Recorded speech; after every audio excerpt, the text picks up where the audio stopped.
Olá, queridos, essa é a Bíblia em Histórias Vivas. Estamos aqui juntos caminhando pela palavra e nos capítulos anteriores, nós vimos como o povo de Israel começou a viver um ciclo doloroso, se afastando de Deus, enfrentando a opressão e depois clamando por socorro.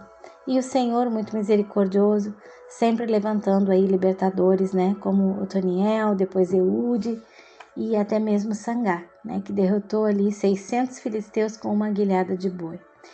E agora a história continua nos capítulos 4, 5 e 6 do livro de Juízes.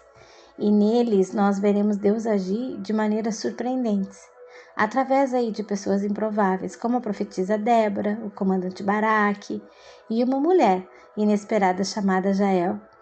E também nós vamos ver aí a história de um homem que se via pequeno demais, para a missão que Deus lhe daria, que é o Gideão.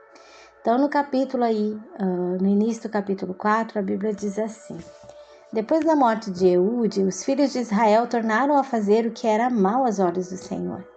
E como consequência, Deus permite que Israel seja dominado por Jabim, rei de Canaã. O comandante do seu exército era Cícera, que possuía 900 carros de ferro, verdadeiras máquinas de guerra naquele tempo. Durante 20 anos, o povo vive debaixo dessa opressão pesada, até que o povo clama, Clamaram os filhos de Israel ao Senhor. E naquele tempo havia em Israel uma mulher chamada Débora. Ela era profetisa e julgava o povo. Sentada debaixo de uma palmeira em Ramá e Betel, o povo vinha até ela em busca de direção. E certo dia, Débora manda chamar Baraque da tribo de Naftali e lhe transmite a ordem que o Senhor lhe deu, que era de reunir 10.000 homens das tribos de Naftali e Zebulon e levá-los ao Monte Tabor. Então ela declara a promessa de Deus: o Senhor entregará Cícera em suas mãos. Mas Baraque hesita e diz que só irá se a Débora for com ele. E Débora aceita, mas ela faz um aviso: eu irei com você, mas a honra não será sua, porque o Senhor entregará Cícera nas mãos de uma mulher. E chega então o momento da batalha. Quando Baraque desce do monte com seus homens, o Senhor lança confusão no exército inimigo. Cícera abandona seu carro de guerra e foge a pé. E durante a fuga, ele chega até a tenda de Jael, esposa de Éber, acreditando que ali ele estaria seguro. Como ele estava muito cansado, ele pede água. E Jael lhe oferece leite. Ele deita e ela o cobre com uma manta, e Cícera acaba adormecendo profundamente. Então Jael pega uma estaca de tenda, um martelo, e com uma coragem incrível, ela crava a estaca na têmpora de Cícera. E assim termina a vida do comandante que havia oprimido Israel por tantos anos. Depois, Baraque chega procurando pelo inimigo e Jael o chama e diz: venha, eu lhe mostrarei o homem que você procura. E ali estava Cícera, morto. Aquele dia marca o começo da queda definitiva de Jabim diante de Israel. Lá no capítulo 5, Débora e Baraque entoam um cântico de vitória, celebrando como Deus lutou pelo seu povo.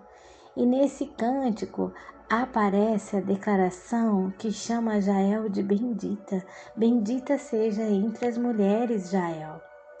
E termina com essas palavras: assim pereçam todos os teus inimigos, ó Senhor.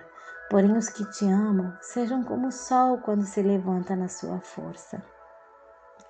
E depois dessa vitória, a terra desfruta 40 anos de paz. Mas o ciclo recomeça.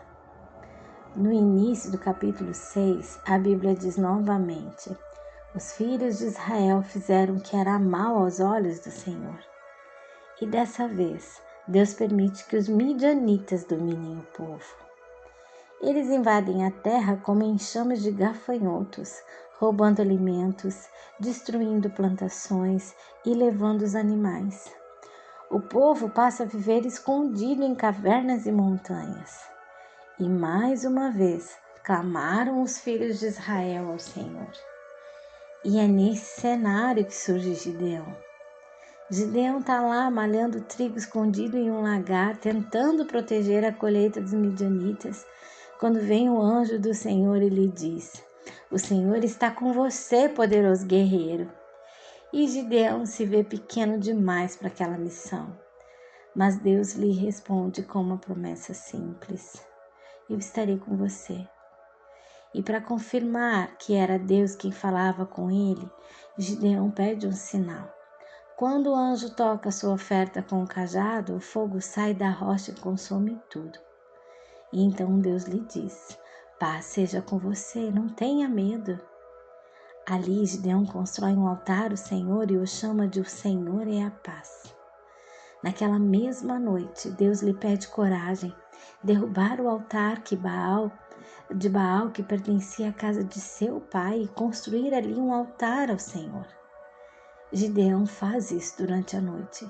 Quando o povo descobre, quer matá-lo, mas seu pai responde: se Baal é Deus, que ele mesmo defenda sua causa. Depois disso, os midianitas se reúnem para atacar Israel. O Espírito do Senhor vem sobre Gideão e ele convoca várias tribos.